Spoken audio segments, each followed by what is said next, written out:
want to be a good leader, you have to ask yourself how badly you want to do the job. This episode is packed with honest, unfiltered advice. You can't please everyone. If you let words dominate you, then anything else can dominate you. Don't take things personal. When did you really think that there was a leader in you and you had an aspiration? Saying something, when I had something to say, people would listen. And that was for me an eye-opener, saying probably I can have an impact on people. When did you realize that leadership was not just a popularity contest? Honestly, I learned a bit from my father. Let's look always at the half glass empty. There is always an opportunity to do more. Always look for ways to improve yourself, to never be happy, never be satisfied, to aspire for something bigger. Did it not ever occur to you that being the bad cop, engaging with your customers, did that not bother you? No, because as I said before, a leader does not have to be popular. If there was a very difficult discussion, I would rather do it leading from the front rather than sending people in the background. How did you manage to transfer this intensity that you personally had to an intensity for the whole organization? By being unapologetic. If you want to dominate the situation, you have to be less sensitive to words. What are your future plans? Where do you go from here? Are you thinking of retirement? Oh, Welcome back to Vision Voices Middle East, the podcast where we deep dive into the realities of leadership, growth, and navigating one of the world's most dynamic business region, the Middle East. I'm joined by someone who's led at the highest level across Middle East Africa, Salvatore Caizzone, a global executive with an impressive track record of delivering decades of exceptional growth in FMCG and consumer healthcare sectors, turned investor and entrepreneur with a passion for emerging markets. It's an absolute pleasure, Salvatore, to have you in the studio. same here. And to begin with, I'd like to go back to where it all started. Tell me about when was the moment in your life when you felt that this was it, that this is what I want to do in terms of an FMCG career? Oh, an FMCG career. Honestly, it all happened by chance. I knew very well that I wanted to be an entrepreneur. I wanted to be, I would say, even more than an entrepreneur, an industrialist. I wanted to do big things in life, but I didn't know really precisely where. I come from a family of entrepreneurs on a very small scale, and since my young age, that was my thinking. I had obviously several deviations. At some point, I thought that it was better to go for a different career in academy, to be a university professor. I realized very quickly that this was not the way. And then I was starting and looking for different things for 3-4 years until when I joined Procter & Gamble. And that was the change of everything. Procter & Gamble taught me so many things, and I simply got in love with the brands and with all what it concerns. When did you really think that there was a leader in you and you had an aspiration to grow your career in FMCG? When was that moment? Was it one particular moment in time or a series of things that basically made you feel like you have it in you to grow into an FMCG senior management career? I don't think that there was a specific moment. I believe I realized at some point that when I was saying something, when I had something to say, people would listen. And that was for me an eye-opener, saying probably I can have an impact on people. I can improve the way that they work. I can supervise, show the way. I can maybe do something with the people because they were listening to me. I didn't know that I was a leader. I knew that I wanted to do something important, but not necessarily by managing people. So it was actually also by chance. You start growing and you learn by doing. That is one of my major sentences: learning by doing. You are never born knowing everything. You will never study and know everything. Even if you study, you may be very book smart, but at the end you have to go into action. You have to do things with the intensity and and with the strength and with the resilience that things will deserve from time to time. And when were you picked and how did you come to this region? What was the story behind that? Oh, interesting. That was already during the Rekit time. Actually, it was the Benckiser time. Then it was the Rekit Benckiser, now just Rekit. And when the merger happened in the year 2000, I was based in Moscow. I was running former Soviet Union.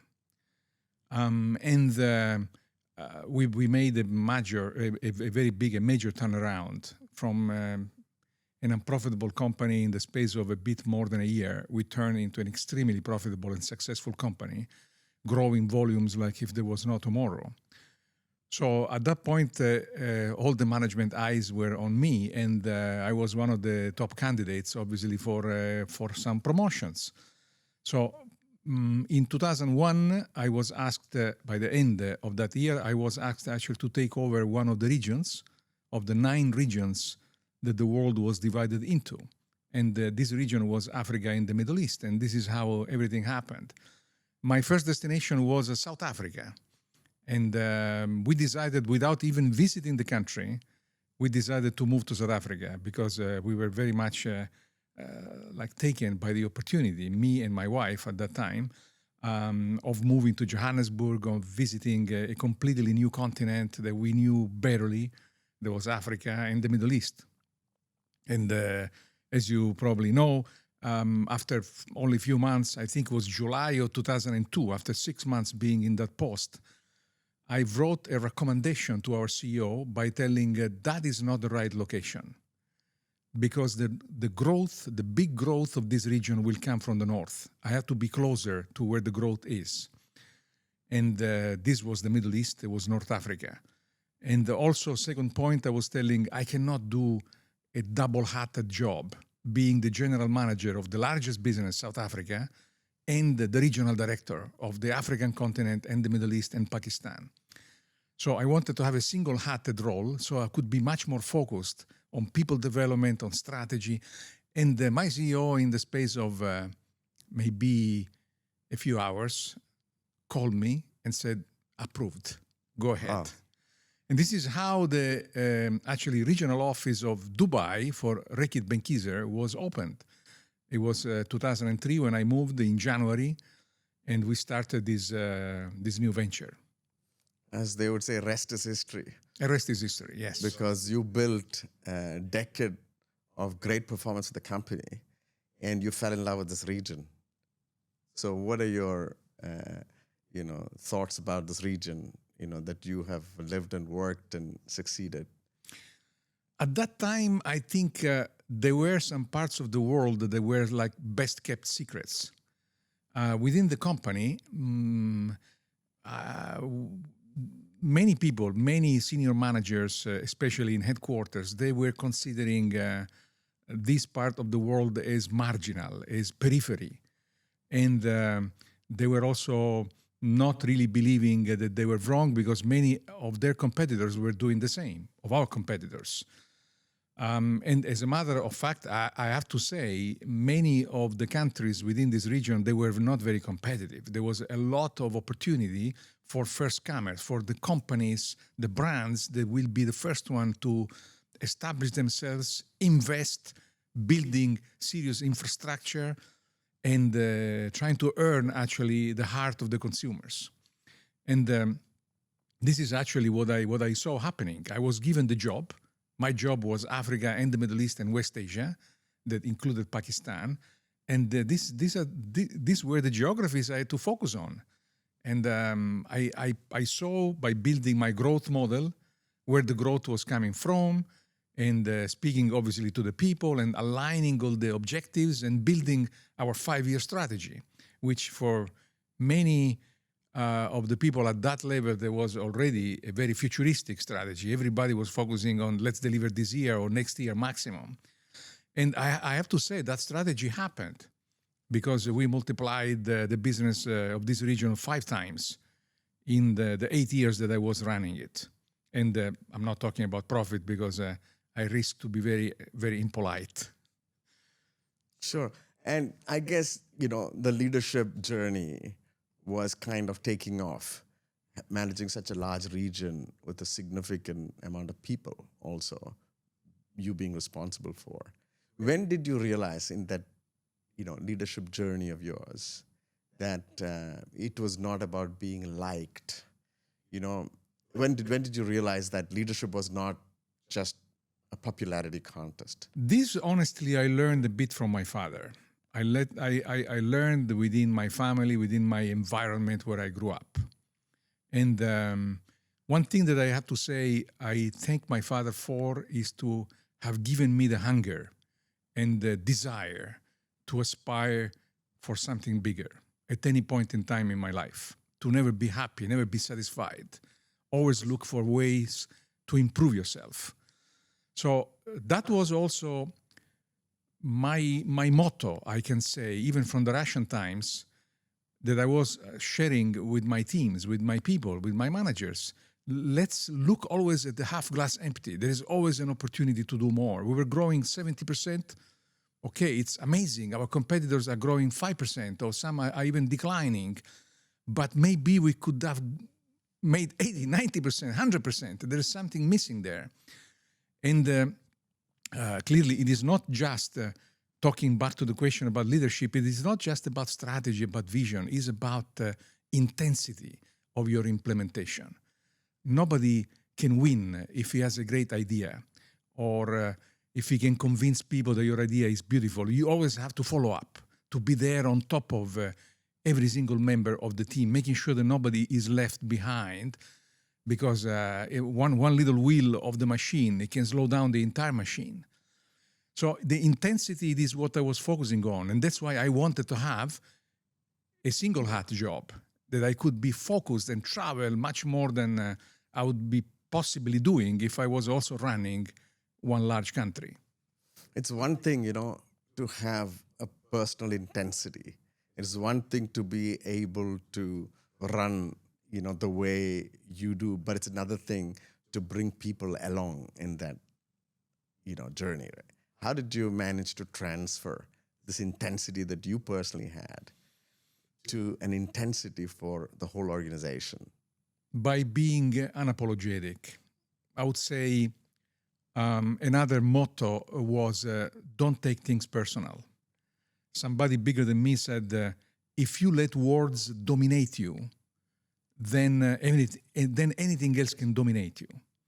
If you want to dominate the situation, you have to be less sensitive to words. And the principle was during meetings, let's talk openly. Let's attack each other. Let's be also unpolite and unapologetic. Right after the meeting, when the job is over, we go and have a dinner together, and it's friendship as always, or it is a relationship as always. But during the meeting, we have to fight for what is the right thing to do, and not trying to be polite or to be correct politically, like correct, not to say some. But this it is what we were trying to do, at least internally. So point number 2, it is also selection of people. Not everybody is cut for this type of environment.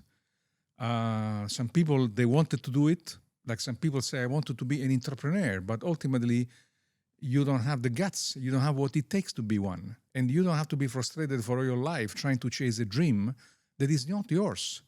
You can simply go and do something which makes you happy in life. There may be something else, not to become an entrepreneur, just because somebody told you that this is a nice and cool thing to do. But it is something which requires a lot of effort, a lot of intensity, and a lot of blood that you have to spill every day on the things that you do.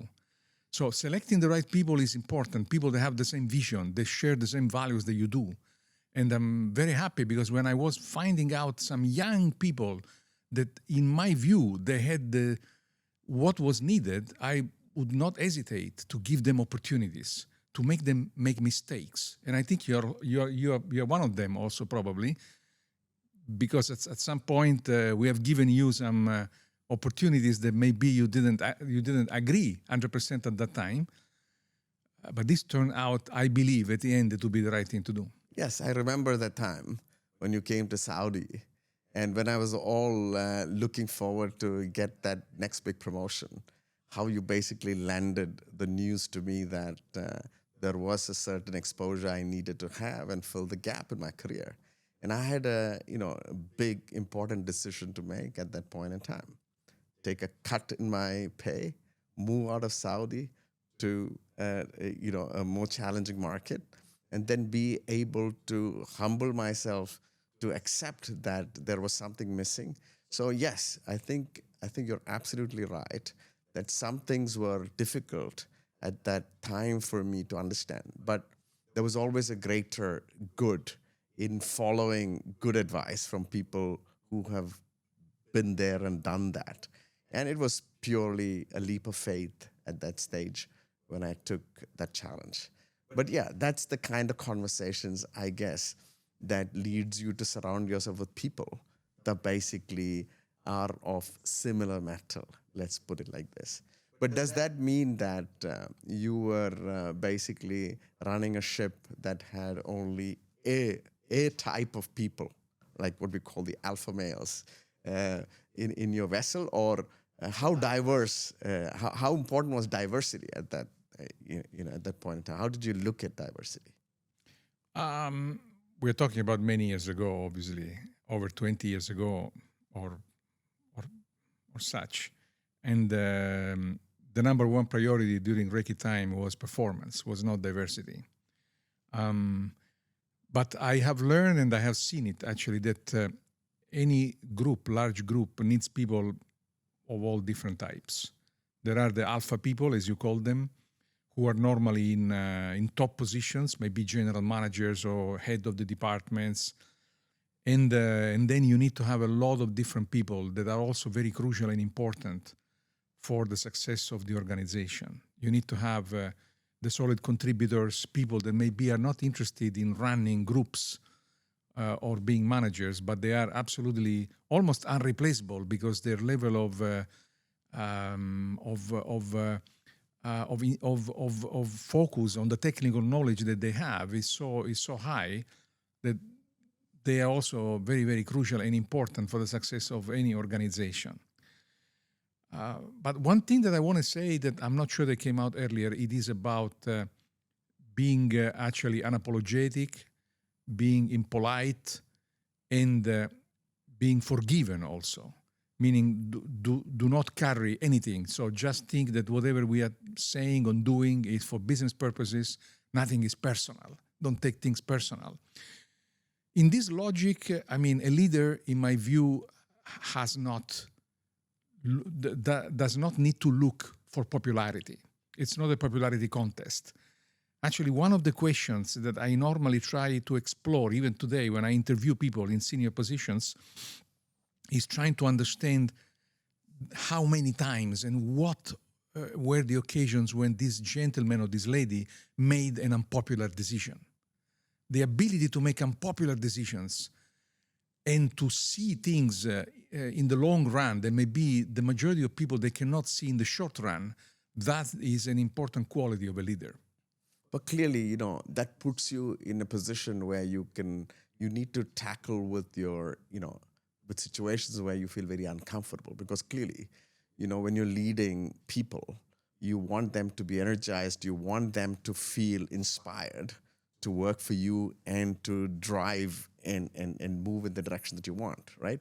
So how does one have to look at it like that? Where is the line that you draw between having a very aggressive approach to people versus taking people along in your journey to your vision? I mean, where is that line? Where do you think that line needs to be drawn? I would say that there's no way to succeed if you are not good with your communication and with your alignment with your team, because it's never one-man show. So the leader is as good as it is able to involve a large number of people in its journey. But for these reasons, first one, it's important to be able to communicate, to openly share the dream. So we were creating our growth model. We were having our vision, 5-year vision. And the first thing that I would do, I would share it. I would share it with my with my second level team, not just with the immediate team with whom this was done, and then with the third level, fourth level. So when I was going to our office, let's say Pakistan, the first question that I would ask to the driver who would pick me up would not be how is the weather, how is your family, but would be, what are you doing here? What is your mission? And if this gentleman was normally a man, would answer, I am building a 300, 400 million basically business, that would make me happy, because I understand, okay, the vision has been communicated effectively, has been shared and then cascaded to all the levels of the organization. So we are not here to go to the office to spend 8 hours to bring a salary. We are here to build something bigger than all of us. And if we can share this with all the people, this is actually the effectiveness of a good communicating leader. The second thing is the people selection. As I said before, not everybody is cut for this. So you have to be good to make sure that you are taking the right decision early enough into the journey. The famous sentence that we all hear, hire slow and fire fast, that is true. I would also prefer hire a bit fast, but fire even faster. Because when something doesn't work, you give a chance, you try to correct, but if it keeps not working, you have to be very decisive to make a decision, to take an action. And I have to say, looking back at my career, I have been quite good and quite fast at this. I've not tolerated lots of things that I thought that we were thinking, actually, me and then the rest of the team that were not working for the long-term view of the company.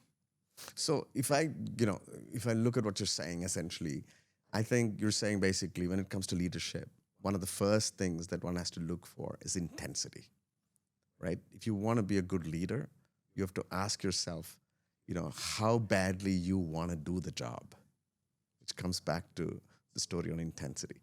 But once that is there, the next piece then is to set out a vision that inspires other people to join you on that journey, right? Because that's when people feel connected. They feel there is something in it for them. And, when you're talking about performance, performance for the company may not necessarily translate to, individuals working in that. So you need to have something greater.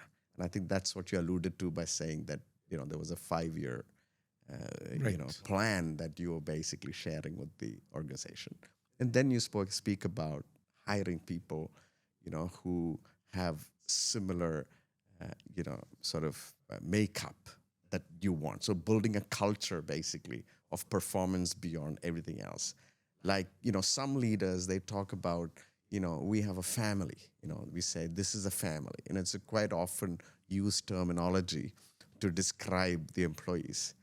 But, I think in your case, that was not really how you looked at it. You wanted a team, right? Yeah. At work, not a family. That's correct, and that's why I never use this type of terminology. So, and we not necessarily had to meet and have dinners with wives or with families. That if that was happening was a bonus, but this was not required, right? But you summarize it pretty well. I would say the first point is be prepared to lead from the front with the intensity that is required. So you have to be there. You have to put yourself on the line of fire. You have to be ready actually to take the risk, to show the people that are with you, this is the way to do it. If you start doubting and sending people in the front, in the line of fire, then that is not the leadership that I'm talking about, not the leading from the front that I am referring to. The second thing, obviously, it is inspiring people by giving them the vision. That has to be the vision of everybody.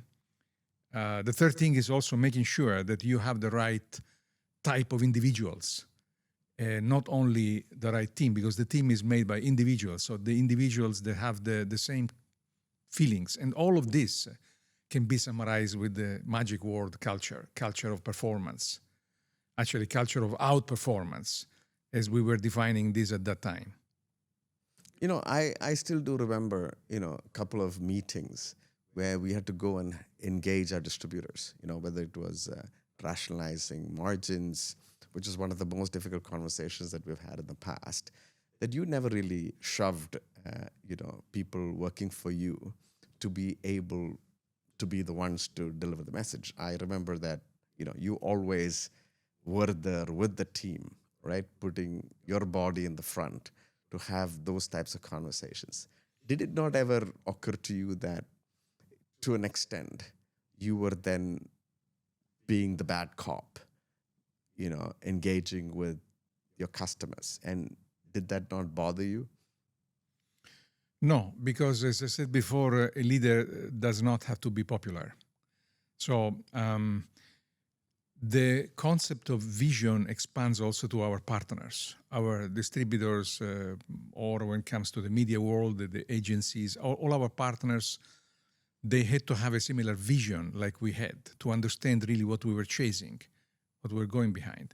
And if there was a very difficult discussion that we all believed collectively there was the right thing to do, I would rather do it leading from the front, as I said before, rather than sending people and being on the background to then finding easy way to obviously change the path if something was not working. So we did lots of actions. Some in some cases, you probably have memory of some trying to force some of our distributor partners to accept them. But ultimately, because there was one important thing, there was growth. Everybody was happy to partner because we were the growth lion, at least in that decade that I'm talking about, the first decade of this century. And you probably know, we're talking now about distribution leadership, but clearly the success, it is because we were able to build incredible franchises, incredible brands that were really in the hearts and in the minds of the consumers, and still are today, some of them. Absolutely, absolutely. And there is a big difference between being kind and being nice. And sometimes, you have to be kind to your people, and sometimes telling them the hard truths, lie in the side of kindness, but being nice is not really that important when it comes to leadership. Do you agree? I mean, I do. I can mention one thing which came to my mind right now. So coming to people, there was a great sales director in one of my countries. He was really very good. I liked him really a lot. He was a good performer. He was a good communicator. He was a good team manager. But he didn't display skills that would make him a great general manager. And he wanted to become a general manager, to take the whole company under his responsibility. And I remember I had a very unpopular breakfast with him, where I told him, I'm not sure that this is the right thing for you. And I summarized by telling him, do you prefer to be an average general manager or to be a great sales director? Or maybe to progress into the vertical sales function. You could become a regional sales director, a global sales director, rather than being an anonymous, like general manager that many people will eat alive at some point in time. And that gentleman is not you, so don't smile. That gentleman understood it, and he actually had a very good career because he moved to a larger country, and then he has left the company into a very large sales position because that was his strength. And I thought that was much better and easier for him to grow the strength that he already had rather than trying to tweak all his weaknesses at that age, because he was also probably in his mid-40s. It's interesting you say that. That brings me to the question about, regional nuances. For instance, being in the Middle East, and coming from Europe, what did you find were the nuances that you had to then add to your leadership style? Because what you described to me is a sort of a style that was part of you. And what kind of adjustments did you have to do once you moved to this region? Oh, yeah, lots of adjustments. Absolutely, lots of adjustments. I came to this region from former Soviet Union. In former Soviet Union, the leader is the Tsar. Now, I'm trying to simplify. I'm not that simple, but I'm trying to make it simple. Meaning that you have to show that you are decisive, that you have no weaknesses, that you always have the right answer for all questions. So if people start looking at you as a weak leader, then they would eat you alive. Then you have no chances.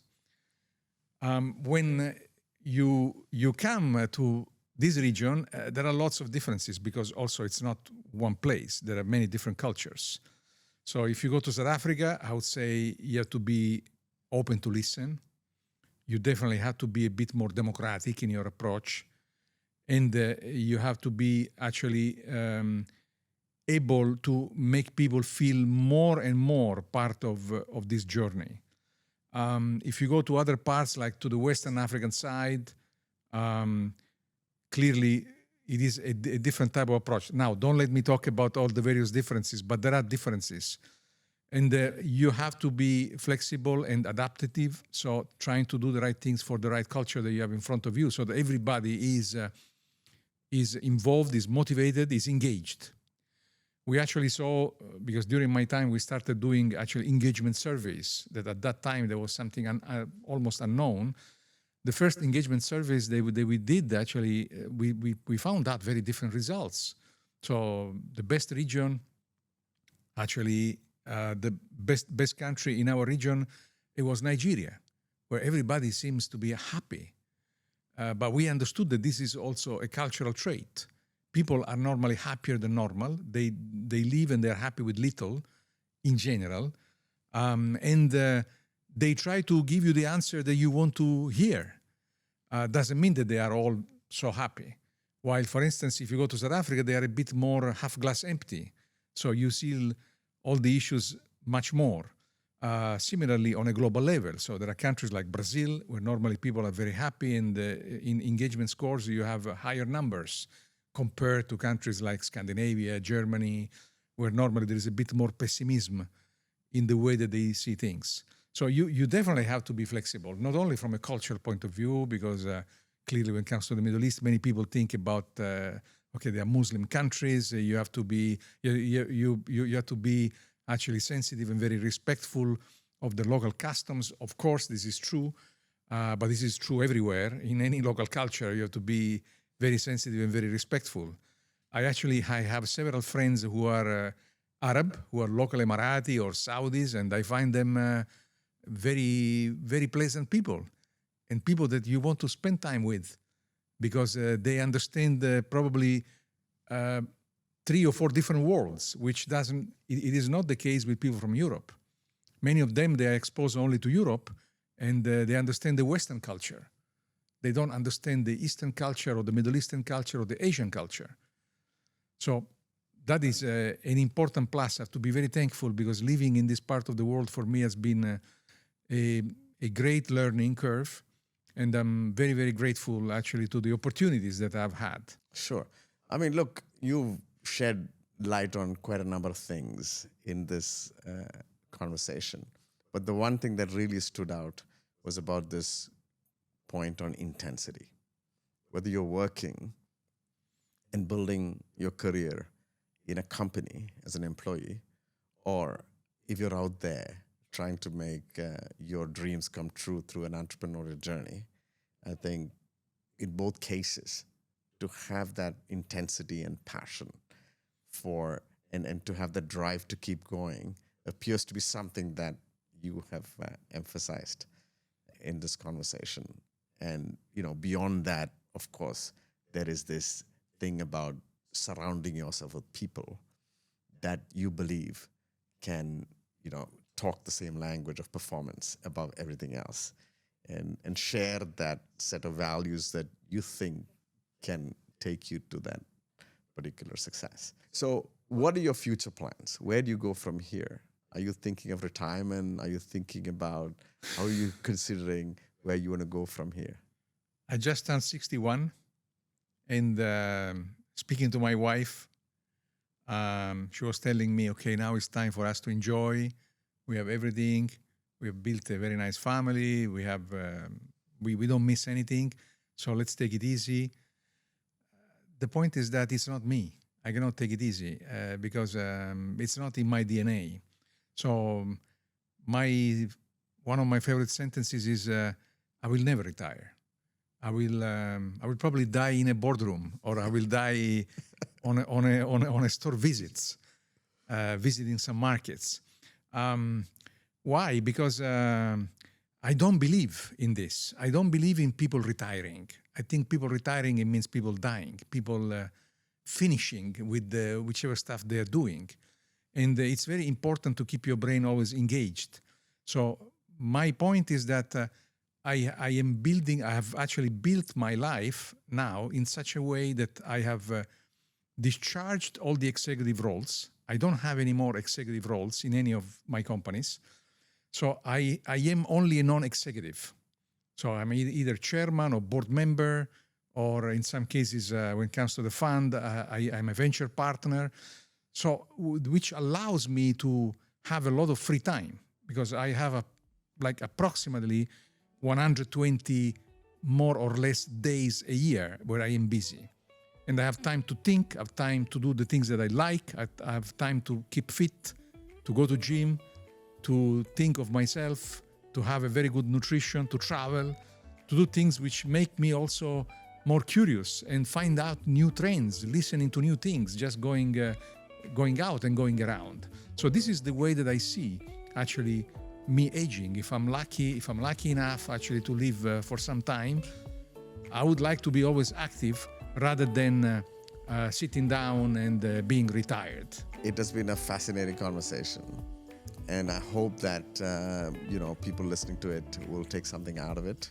And I hope that continuing this conversation will inspire people to be able to take the path that you have chosen, and perhaps in the process learn something from it. So thank you very much. It has been an absolute pleasure to have you in the studio, and we hope that this will be useful for the people who are listening. Yes, we hope so. Thank you very much, Tom.